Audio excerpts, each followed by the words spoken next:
Welcome to the deep dive. Our mission today, well, it's pretty critical. We've got this huge pile of recent, really dense reports covering the AI industry, and we're going to try and distill the absolute key shifts that you really need to get your head around right now. Yeah, if you felt like the pace of AI just exploded last quarter, you're definitely not wrong. Our sources are confirming a radical surge, and it's specifically focused on what we call agentic systems. Agentic systems. So AI that doesn't just answer, it does things. Exactly. AI built to act autonomously, execute complex tasks. I mean, this acceleration is fundamentally reshaping the entire global tech landscape. It's huge. Okay, and looking at our sources, wow, we've got reports covering, everything from next-gen hardware, frontier models, these massive business partnerships. Right, and also some pretty alarming cybersecurity threats and even some surprising kind of conflicting legal stuff happening. So what's the big picture here, the main takeaway right up front? Look, the AI race right now, it's basically defined by two things that are tightly linked. First, you're seeing just unprecedented multi-billion-dollar investments going into high-performance hardware. Yeah. Billions with a B. Right, the infrastructure. And second, this shocking emergence of really powerful open-weight models, a lot of them coming from Chinese research labs, actually. And these are now directly, fiercely challenging the big closed-source giants that have dominated for so long. Okay, so that's the core tension. We're here to give you the cheat sheet on this new reality. Our goal is basically to explain why the AI world feels like it's hit warp speed, and maybe more importantly, where the real power structures are forming. Yeah. Who's actually gaining the advantage here? Yeah, let's start with the tech itself. That seems like the right place. Okay, let's unpack this then. Looking purely at the technical side, the performance data, the biggest surprise, I think, in our sources is just how aggressive this surge is from the open weight models, particularly, as you said, those developed in China. Yeah, what's really fascinating is the sheer capability they seem to be achieving, and apparently often under pretty severe constraints, like limited access to the top-tier Western GPUs. Right, the export controls. Exactly. And the prime example everyone's talking about is Moonshot AI's Kimi K2 thinking. Now, this is reported as an open-weight system, probably around a 1 trillion parameter size. But the real kicker, What's that? an absolutely enormous 256,000 token context window. 256K. Okay, hold on. Help us put that 256K context window into perspective. For most people using AI daily, why is that number such a big deal? Well, think of it like this. Your standard commercial models, maybe they handle, a few thousand words, like a short article, maybe a research paper snippet. Okay. A 256K context window means Kimi can essentially read, understand, and remember an entire book. We're talking hundreds of thousands of words, all within a single interaction. It maintains perfect recall across that whole massive data set. Wow. So this isn't just about making a better chatbot. It fundamentally changes what you can automate. Think about analyzing long, complex legal documents or huge code bases. So it's moving from AI writing a chapter to AI synthesizing like a whole library in one go. I do. That's a massive leap in just practical usefulness. It absolutely is. And the reports we're seeing claim Kimi K2 posted leading results across some incredibly tough benchmarks. Things like SWBench Verified, which is for complex coding, and Terminal Bench for sophisticated reasoning. So it's not just big, it's smart too. Apparently. Yeah. Early assessments suggest it's not just competitive, but in some cases actually outperforming established closed models, even high-end ones like GPT-5 iterations or Google's Sonnet. Outperforming, really? Particularly those multi-step agentic tasks and things requiring creativity. And here's the strategic bombshell. China seems to be closing that performance gap fast, even with compute sanctions, and potentially offering this kind of power at a much lower cost. That really is a tectonic shift, isn't it? It kind of challenges that whole idea that only the huge U.S. companies with basically unlimited compute could win the frontier model race. Precisely. It shows that innovation, maybe clever optimization, can really make a difference. But look, the closed players aren't just sitting back either. They're responding by pushing scale even harder. Okay, so what are they doing? Well, Apple is reportedly training its own massive model, maybe around that 1 trillion parameter mark too. And Google's Gemini 3 Pro is apparently pushing the envelope again, maybe around 1.2 trillion parameters now. So it's still this intense global arms race for sheer scale. And we also saw some notes about practical improvements, right? Making these things actually usable day to day. Yeah, that's crucial. We read that early testers were claiming models like GPT-5 Pro have significantly reduced hallucinations, which makes them much more reliable for business, obviously. That's been a major sticking point. For sure. Plus, there's research into things like diffusion LLMs, which could generate text in parallel, maybe up to 10 times faster. So you've got this sort of triple threat emerging: more speed, more scale, and better reliability, all improving at the same time. It's pretty intense. Okay, so connecting this back, all the scaling, whether it's open or closed models, it needs a foundation, right? Absolutely. None of this happens without a revolution in hardware and the infrastructure investment behind it. The models are just scaling so fast it demands entirely new kinds of engines and, frankly, entirely new levels of financial commitment. You mentioned the scale needed, and that brings us straight to the money, the hardware wars. Google specifically seems to be making a big move here, responding to this agentic demand. They're throwing down the gauntlet with their next-gen TPU. Is it codenamed Ironwood? Yeah. TPU v7? That's the one, Ironwood or TPU v7.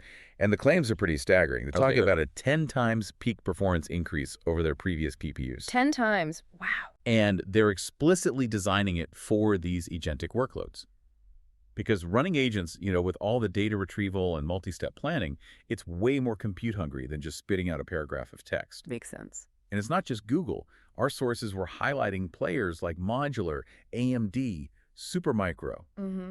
They're all pushing these advanced, liquid-cooled high-performance systems. When you see companies pouring money into liquid cooling, they're pushing the hardware to its absolute physical limit, just trying to keep pace. So the hardware is fundamental. But then the actual market power, that seems to be getting cemented through these, jaw-dropping partnerships. We're talking about huge multi-billion-dollar deals that are effectively redrawing the map for who dominates this market for the next few years. Yeah, let's break down maybe the three biggest deals mentioned because they represent different slices of the market. First, you've got Apple and Google teaming up.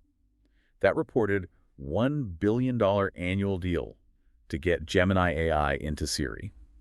That's not just a minor feature update. No, that sounds pretty fundamental for Apple. It signals a massive strategic shift for Apple's whole AI approach. We might see a completely revamped, much smarter Siri, maybe as early as 2026. And for Google, it means they're actively replacing their classic assistant with the multimodal Gemini AI as the sort of default digital helper going forward. So Google basically ensures Gemini stays dominant on mobile interfaces, even inside Apple's ecosystem. It's like a pragmatic truce between old rivals. Absolutely. Okay, second major alliance, AWS and OpenAI. A reported $38 billion partnership. This is basically AWS integrating OpenAI's frontier models directly into their massive cloud infrastructure. It instantly positions AWS right at the forefront for delivering generative AI to big enterprise customers worldwide. Okay, infrastructure plus models. And the third one? AMD and OpenAI, a reported $100 billion alliance. This is about using AMD's advanced Instinct GPUs to build out future supercomputing clusters for OpenAI. Wait, hang on. $100 billion. Is that a sign NVIDIA's stranglehold is finally starting to crack? Or is it just that the scale needed now is so vast, one chip maker can't possibly supply the whole world? It's probably a bit of both, right? The demand for these specialized chips, the ones you need to run trillion parameter models, it's just unprecedented. So $100 billion, it's not just about scaling up. It's definitely about diversifying the supply chain, building an alternative ecosystem, basically ensuring this exponential growth curve can actually continue. The numbers are just mind-boggling. And it reflects the business momentum. OpenAI apparently now serves over 1 million paying business customers, and their CEO is projecting something like a $20 billion revenue run rate. And just pause on that financial scale for a second. That same CEO is reportedly looking for up to $1 trillion with a T in U.S. government loan guarantees. $1 trillion. Just for future expansion. Building out the energy, the chip infrastructure needed. I mean, that figure is bigger than the GDP of most G20 countries. We're redefining the cost of entry for this entire industry. It's a whole new era of capital investment. Okay, so here's where it gets really interesting, I think.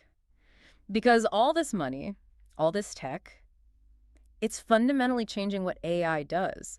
The industry isn't just building smarter brains to answer questions anymore. It's building smarter workers that can actually take action. Yeah, this is what people are calling the rise of the agentic enterprise. That S&P Global report we looked at really highlights this shift.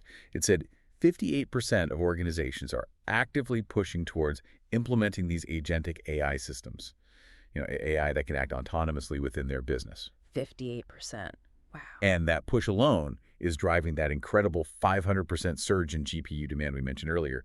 They need the horsepower to run these new digital coworkers. Okay, let's get crystal clear on the definition again. What does an agentic system actually do that, say, standard ChatGPT doesn't? The key difference is action and interaction with the environment. So with a standard LLM, you might ask it, hey, write me an email about finding cheap flights next week. Right. An agent, you'd give it a mission, like find the 3 cheapest flights to London next week, go to the airline's website, book the cheapest one that leaves before noon, generate the confirmation email, and update my calendar. Ah, okay. So it plans, it interacts with other systems, websites, files, APIs, and it actually carries out a multi-step task. Exactly. Planning, execution, interaction. And we're already seeing tools that do this. LangChain's Deep Agents 1.0 release, for instance, now includes planning, using sub-agents, even accessing your file system. Right. And DeepL just launched something called the DeepL agent. It's explicitly designed as an autonomous AI coworker to automate repetitive stuff like data entry or processing translations. So the tools are arriving now. And the speed advantage is just undeniable. One source we saw showcased an autonomous machine learning agent. Get this. It trained 120 different complex models in just 17 days.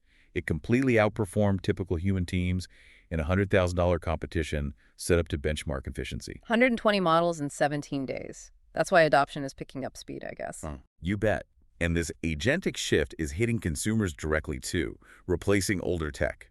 Google Maps is rolling out Gemini AI integration. For conversational navigation, sure, but also proactive alerts, handling complex multi-step requests. So find a coffee shop on the way to my next meeting that has parking. Exactly. They're effectively replacing the classic Google Assistant interface with a much more capable agent that can anticipate what you need. And speaking of these sort of consumer and cultural shifts, there was that term vibe coding. Yeah, vibe coding. Collins Dictionary named it their 2025 word of the year. It's basically the idea where you just describe the app or the result you want in like conversational terms, the vibe, and the AI just generates the working code. It completely democratizes software creation, doesn't it? Pretty much. Anyone can potentially build an app just by describing it. Okay, but this incredible advance in power, this autonomy, it raises some pretty urgent questions, doesn't it? It absolutely does. As AI gets more capable, more autonomous, the risks just accelerate dramatically, especially around security and intellectual property. Yeah, the security stuff looked terrifying. We're seeing this incredible speed increase in AI-driven cybercrime. Our sources cited a 265% surge in AI-driven phishing attacks globally. Astounding number. And apparently over 80% of all social engineering attacks, tricking people, are now AI-supported or even fully AI-generated. Tools like WormGPT and FraudGPT, these malicious models, are apparently readily available on the dark web. But it's getting more sophisticated than just generating fake emails. Being more sophisticated. The discovery of this malware called PROM-MTF-LUX is incredibly alarming because it apparently uses a frontier model, Gemini itself, to constantly rewrite its own code. To rewrite its own code? Why? To evade detection systems. It's not just AI writing bad code once. It's AI using the model's reasoning power to basically mutation test its own malware, adapting faster than any human defender could possibly keep up with. That's scary. That is genuinely scary. Okay, and then on the legal side, it feels like the law is just struggling to catch up, leading to these weird conflicting outcomes. Totally.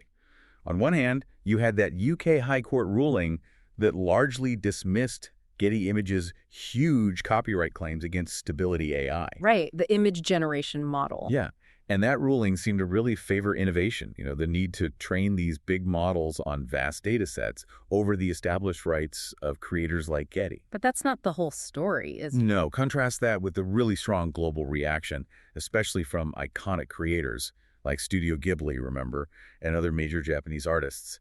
They're demanding OpenAI completely halt using their copyrighted work to train the Sora 2 video AI. So it's this fundamental global battle over who actually owns the fuel, the data, that powers these incredibly potent new AI agents. It's not settled at all. Not even close. It's a foundational conflict. And this disruption, it goes right to the very top, doesn't it? Yeah. We can't ignore Sam Altman's pretty provocative prediction. Yes, the AI CEO. He expects to be replaced by an AI CEO within a few years, leading the industry into totally new kinds of corporate structures. I mean, that just shows how profoundly transformative this tech is expected to be, even for leadership itself. It really puts it in perspective. Okay, so let's try and pull this all together. What does it all mean? We've covered this breakneck speed of technical progress, right? Mhm. Driven by these open weight challengers like Kimi K2 shaking things up.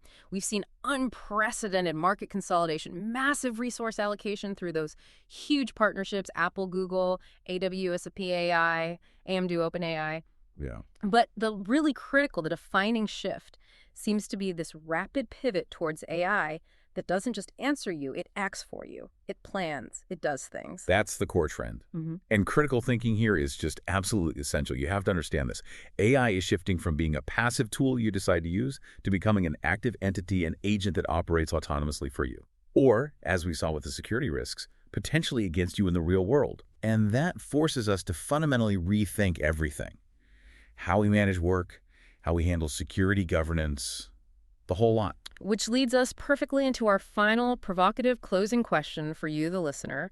We know that right now, current AI agents automate only about, 2.5% of remote work tasks across maybe 23 categories. It's still pretty small. Tiny, relatively speaking. Okay, but given the rapid, profound advancements we've just spent the last 15 minutes discussing, what percentage of your core work tasks, the really important high-value stuff do you think will be handled by an AI agent just 1 year from now?